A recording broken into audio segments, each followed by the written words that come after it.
Hey everyone, and welcome back to our channel where we review the latest and greatest products. Today we'll be comparing two popular air fryers, the Ninja AF150 AMZ Air Fryer XL and the Cosori Air Fryer Pro.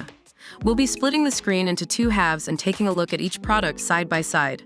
Let's get started. The Ninja Air Fryer XL features a 5.5 quarts non-stick basket and crisper plate, allowing you to cook up to 3 pounds of French fries or wings. In comparison, the Cosori Air Fryer Pro can hold up to 5 quarts and is suitable for 1 to 4 people. Both air fryers have a compact design which takes up little room on your countertop. The Ninja Air Fryer XL includes 5 versatile cooking programs: air fry, air roast, bake, reheat, and dehydrate. On the other hand, the Cosori Air Fryer Pro offers 9 one-touch cooking functions, shake reminders, and an option to customize settings. Either air fryer allows you to cook delicious, healthy meals in a variety of ways. Both air fryers use rapid circulation technology for crispy and delicious food with up to 85% less fat than traditional deep frying methods.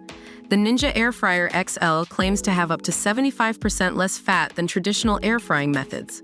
You can now indulge in your favorite fried foods guilt-free. The Ninja Air Fryer XL comes with both a non-stick basket and crisper plate that are dishwasher safe for easy cleaning. The Cosori Air Fryer Pro also features a non-stick basket made without BPA and PFOA, making it easy to clean. You'll have your air fryer cleaned up in no time. The Ninja Air Fryer XL is priced at $159, while the Cosori Air Fryer Pro is priced at $99. Both have great features and are a good value for their price. Just keep in mind that the Ninja Air Fryer XL is a bit more expensive. And that concludes our comparison of the Ninja AF150 AMZ Air Fryer XL and the Cosori Air Fryer Pro. Both air fryers have great features and are a good value for their price. Let us know in the comments below which air fryer you've decided to get. If you enjoyed this video, make sure to like and subscribe to our channel for more product reviews.